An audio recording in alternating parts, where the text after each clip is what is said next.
acerca del manejo de choque séptico en obstetricia. Y esto quiere decir que también hablaremos de sepsis e infección. El doctor Zanotti va a hablar de algunos otros problemas de atención crítica en una mujer embarazada. Empecemos con algunas estadísticas. La sepsis materna es la tercera causa más común de muerte materna en el mundo. Es interesante que la incidencia de sepsis materna parece estar aumentando en países desarrollados. Las razones no han quedado muy claras. Y debemos reconocer también que el impacto de la sepsis materna no nada más recae en la madre, también en el producto, porque hay mayor incidencia de sepsis neonatal, perinatal, mortalidad perinatal y parto prematuro. La tasa de mortalidad de sepsis materna varía ampliamente por país, pero según la literatura está entre 4 y 14% y se ha descrito también en cifras tan altas como 50% en algunos reportes. La mayor tasa de mortalidad se presenta en sepsis antes del parto y 50% se presenta antes de parto. Y si vemos los factores que asociados con mortalidad materna, hay 3 temas comunes: un retraso en diagnóstico, retraso en la administración de antibióticos y también un retraso en el escalamiento de atención en esa paciente en particular. Es importante tomar todas estas cosas en cuenta al ver el abordaje en caso de choque séptico. Hay 3 componentes en el manejo de sepsis y choque séptico. Primero, reconocimiento temprano, reanimación y mantenimiento de la perfusión, pero no nada más nos referimos a la madre, que es la paciente, también hay que considerar el producto y también controlar la fuente de infección. Estos componentes son los mismos que se usan cuando se aborda a una paciente no embarazada con sepsis. Aquí está un caso: una mujer obesa de 29 años, primer embarazo, tiene 37 semanas de gestación, tiene inicio de trabajo de parto y presenta ruptura de membranas amnióticas. Después de 24 horas de trabajo de parto, se toma la decisión de empezar oxitocina. La frecuencia cardíaca 105, presión sanguínea 90/50, frecuencia respiratoria 24, temperatura 38.1 y tiene buena saturación de oxígeno, pero se queja de un dolor abdominal difuso. La pregunta es, ¿tiene sepsis esta paciente? ¿Cuántos dicen que sí? Bueno, yo creo que ya que la plática es sobre sepsis, hay un pequeño sesgo, pero en realidad es que esto nos lleva a tratar de decidir cuál es la definición de sepsis en una mujer embarazada. Entonces, para hacer una revisión, tenemos 3 definiciones propuestas para sepsis. Esto que no se desarrollaron para mujeres embarazadas, pero se trata de una disfunción orgánica que pone en peligro la vida causada por la respuesta no regulada del huésped ante una infección. Esa es una definición fisiopatológica, pero en cuanto a su aplicación en la cabecera del enfermo, se ha propuesto el uso del puntaje SOFA para identificar disfunción orgánica y debe haber un cambio en este puntaje de por lo menos 2 o más. Dichos cambios deben deberse a infección. Y también se propone el SOFA rápido, recomendado como herramienta de detección. Esto no incluyó aspectos de embarazo cuando se desarrollaron estas definiciones.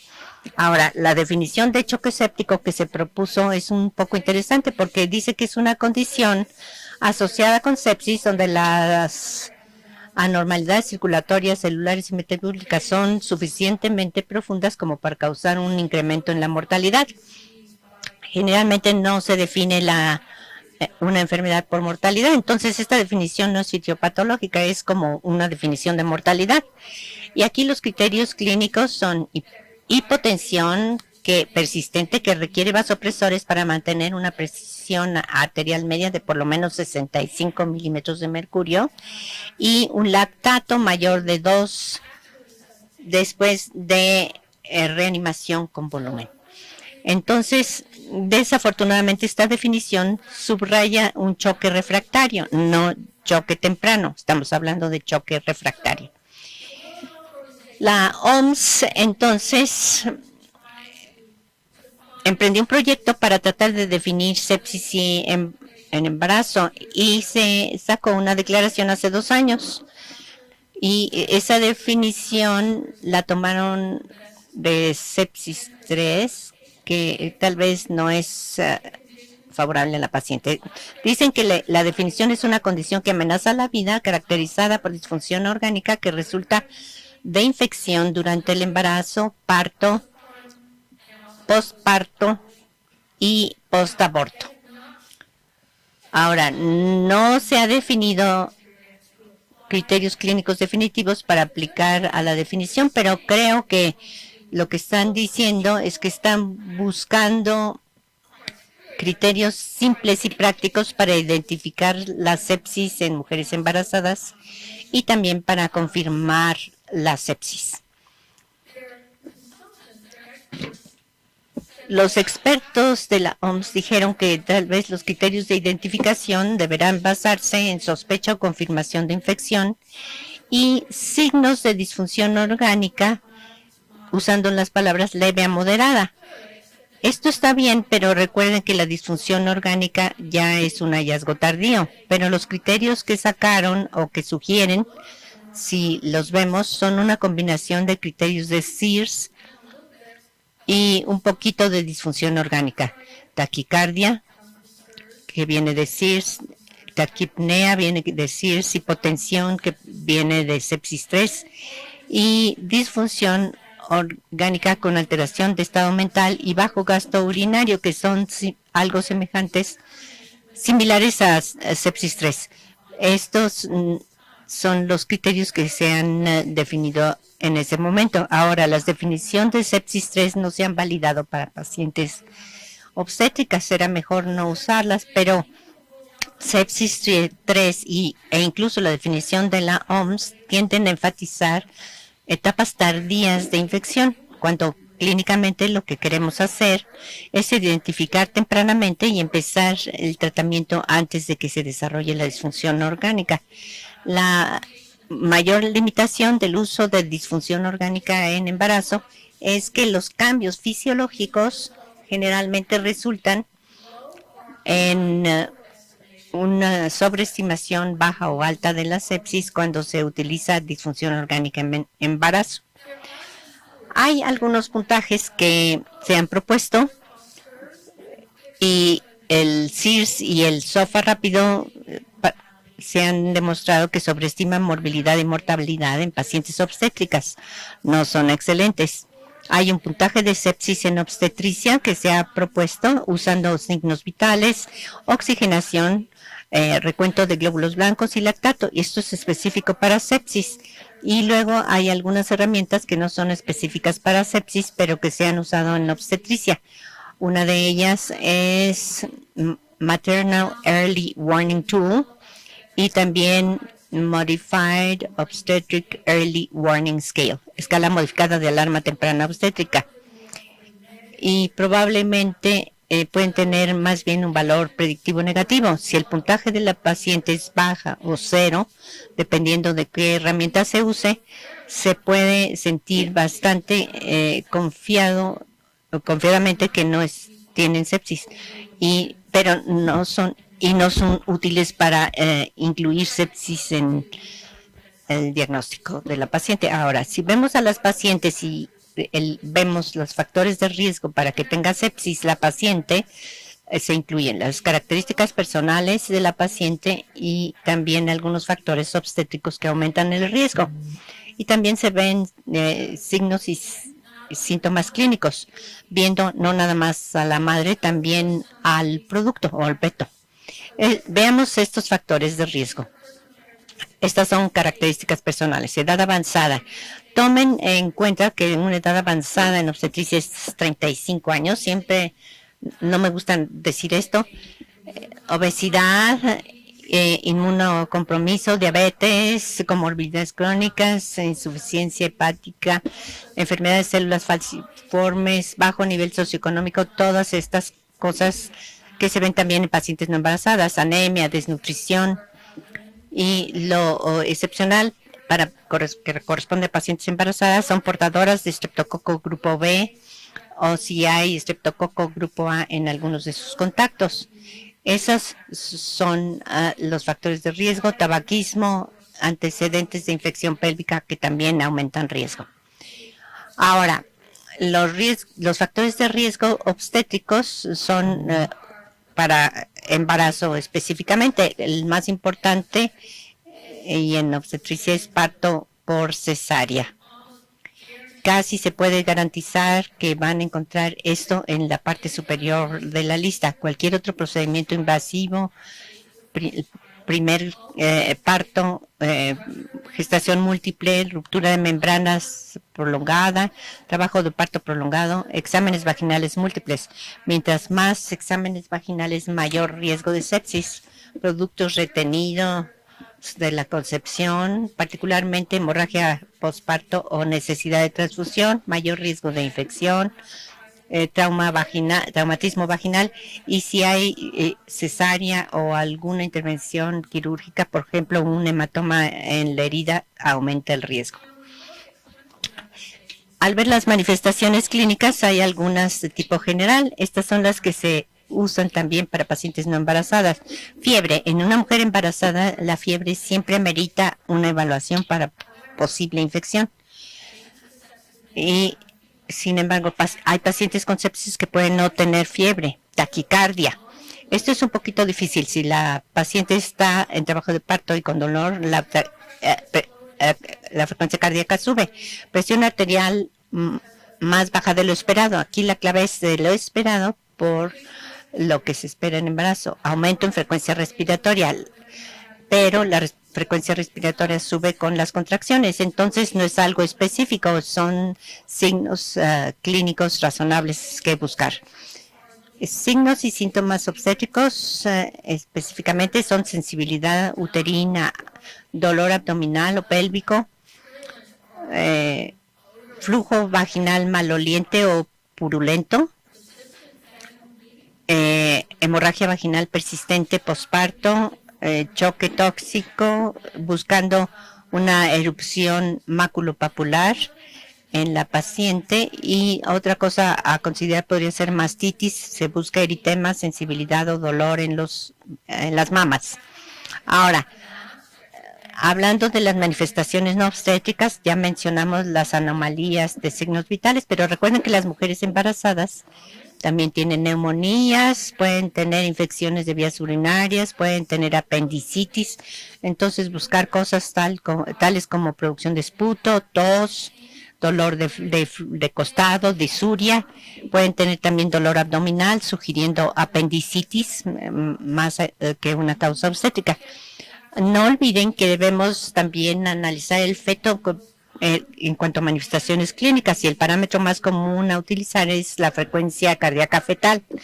Si es de más de 170, siempre debemos considerar el diagnóstico de sepsis en la madre. Entonces es importante monitorizar al feto y evaluarlo como parte de la evaluación. Si identificamos a la paciente, ahora cómo la vamos a tratar. Ahora, muy similar a otros pacientes, se les da reanimación y mantenimiento de perfusión con líquidos intravenosos, vasopresores, pero lo excepcional en embarazo es que hay que asegurarse que el útero esté desplazado de la vena cava inferior, y realmente no se debe de llamar a una paciente hipotensa a menos que se haya aliviado la obstrucción potencial de la vena cava inferior. Debe de estar en decúbito lateral izquierdo, controlar el foco de infección con antibióticos y a veces intervención quirúrgica o técnicas de drenaje. Ya el doctor Tapul habló de la campaña de Sobreviviendo a la Sepsis y sus guías. Estas guías no fueron desarrolladas para pacientes obstétricas, no se han validado en pacientes obstétricas y es necesario considerar los cambios fisiológicos del embarazo y las características especiales de las mujeres embarazadas cuando se está tratando de interpretar las guías y utilizarlas en estas pacientes. Cuando hablamos de líquidos endovenosos, aquí necesitamos evaluar presión arterial, frecuencia cardíaca y perfusión orgánica, incluyendo el uso de lactato. Hay que evaluar la frecuencia cardíaca fetal igualmente, es decir, no nada más la madre, también el producto. La recomendación es también iniciar líquidos cristaloides isotónicos para reanimación, y los criterios para reanimación son hipotensión o un lactato mayor de 4. No está claro si dichos criterios se encajan en las mujeres embarazadas. Hay que decidir si es importante en su paciente, pero volver a la presentación clínica es más importante probablemente. La campaña de sobrevivir a sepsis se indica 30 mililitros por kilo en las primeras 3 horas. Esto es un problema potencial en embarazo porque las mujeres embarazadas, como saben, están en un estado de sobrecarga de líquido. Además, su presión osmótica coloide está disminuida y entonces tienen mayor riesgo de desarrollar edema pulmonar.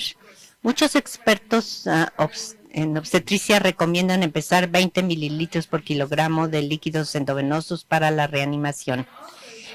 Y otra cosa que se puede hacer en embarazo es utilizar herramientas de monitorización y medida para evaluar la capacidad de respuesta a líquidos. Hablaremos de las opciones que se pudieran tener para eso. La campaña de sobrevivir a sepsis dice que se debe buscar una presión arterial media de 65, pero no hay datos para guiar esa recomendación en pacientes obstétricas. Y como saben, una presión arterial media de menos de 65 puede ser totalmente normal en una mujer embarazada. Y si esa meta de 65 va a ser probablemente demasiado alta para la mayoría de sus pacientes, tal vez sea mejor usar metas clínicas para ver la adecuacidad de perfusión con reanimación, más bien que un número específico para la presión sanguínea. En cuanto a la monitorización, hay que medir el lactato. Las medidas de precarga como presión venosa central no es útil, particularmente cuando hay sobrecarga de volumen. Y no hay prueba de ninguna superioridad entre varias opciones de monitorización, tal como bioreactancia o algunos métodos mínimamente invasivos, FLOTRAC, LITCO, como en los pacientes de otro tipo se han usado, igual que se han descrito en embarazo. No sabemos cuál sea mejor o más confiable que otra o que otro método. No hay muchos datos acerca del lactato en el embarazo. Les voy a decir lo que sí sabemos. Es interesante que no nada más proviene de la madre, sino del feto y la placenta. Esto es muy diferente a la paciente no embarazada. Entonces puede venir de distintas fuentes y el nivel de lactato es normal entre 6 y 18 semanas y 36 a 42 semanas de gestación. Pero durante el trabajo de parto, particularmente en la segunda etapa, el lactato puede irse muy alto, más de 5, y no necesariamente se va a asociar con sepsis o con infección.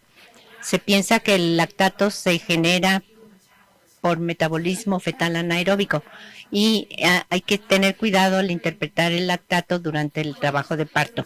Lo que queda claro de los estudios es que mientras más alto el nivel de lactato, aun cuando esté en rango normal, si está alto, normal alto, se asocia con resultados más adversos en mujeres embarazadas.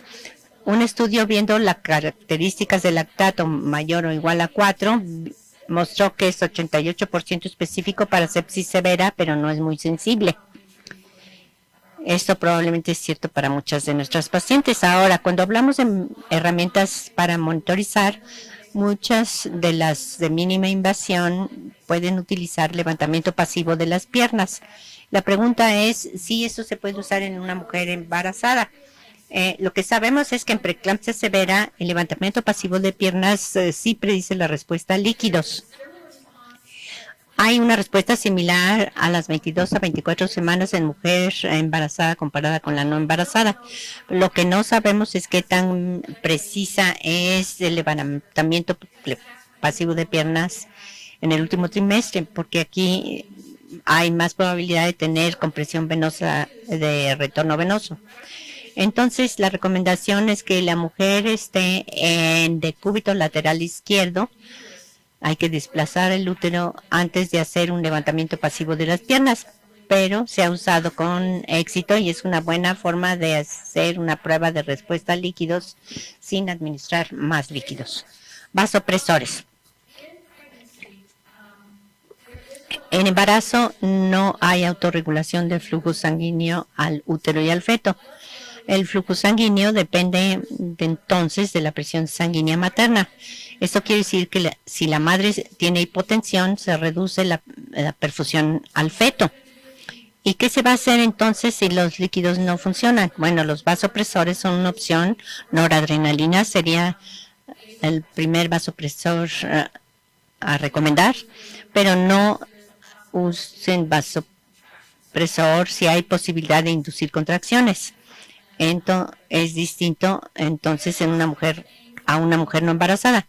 Aquí la meta para presión arterial media es más baja y es adecuado considerar esteroides en pacientes que son refractarias a líquidos y presores, igual que en cualquiera otra paciente. Los estudios se han hecho principalmente en animales, pero todos los vasopresores, dopamina, adrenalina, noradrenalina y fenilefrina, disminuyen el flujo sanguíneo al útero. Esto hay que tomarlo en cuenta. Usen los vasopresores realmente como último recurso y aun cuando suban la presión con un vasopresor, no necesariamente se restablece el flujo al útero. Entonces, podremos tener una cifra mejor, pero el feto todavía estará en problemas. Antibióticos. Se va a usar antibióticos igual que en paciente no embarazada. Se obtienen cultivos antes de usarlos. Hay que administrar los antibióticos lo más pronto que se pueda, dentro de la primera hora si es posible, pero se deben de ajustar las dosis para aumento en tasa de filtración glomerular y mayor volumen de distribución. Aquí tal vez el farmacéutico deba ayudarles para la dosificación. Las recomendaciones idealmente son tratar de usar antibióticos que se les puedan medir los niveles. Eso no va a ser siempre posible, pero si es posible usar vancomicina, se pueden monitorizar niveles. Se van a necesitar dosis más altas en la mayoría de los otros antibióticos en mujeres embarazadas. Se van a necesitar antibióticos de amplio espectro. La mayor parte de la sepsis se debe a fuentes genitourinarias, son polimicrobiales. Hay que cubrir gram positivos, gram negativos, anaerobios y aerobios. Si se tienen buenos resultados de cultivo, entonces se puede hacer más estrecho el espectro si se tienen esos resultados. Hay algunos antibióticos que hay que evitar, como las fluoroquinolonas y los aminoglucósidos. Estos últimos no nada más son ototóxicos para la madre, también lo son para el feto. Entonces, si es posible, hay que evitarlos, aunque en muchos casos podrían salvar la vida a algunas pacientes. Otras opciones para controlar la fuente de sepsis en mujeres embarazadas son tener una infección uterina, que básicamente implica tener que nacer el feto, y hay que permitir que el trabajo de parto continúe. Si no está progresando, entonces el feto hay que quitarlo. Si hay una infección no uterina, si hay un absceso, se drena. Si hay un catéter infectado, se retira, igual que en cualquier otro paciente. Y en sepsis postparto siempre hay que considerar la posibilidad de productos retenidos de la concepción. Esto es muy común y necesita también verlo en las pacientes. Lo último que voy a mencionar es profilaxis con antibióticos. Me doy cuenta que esto es parte de tratar a pacientes en choque séptico, pero creo que hay que hacer el mejor esfuerzo para tratar de prevenir choque séptico en embarazo. Estas recomendaciones provienen de la OMS y lo primero y más importante es en parto por cesárea administrar antibióticos antes de la incisión en la piel. Algunos recomiendan hacerlo después de pinzar el cordón umbilical, pero los estudios sugieren que se tiene mejor disminución o reducción de infección si se administran los antibióticos antes de cortar la piel. Desgarro perineal de tercer o cuarto grado, extracción manual de placenta y ruptura prematura de membrana, todas son condiciones en que es necesario administrar antibióticos profilácticos. Les dejo esas ideas y muchas gracias por su atención.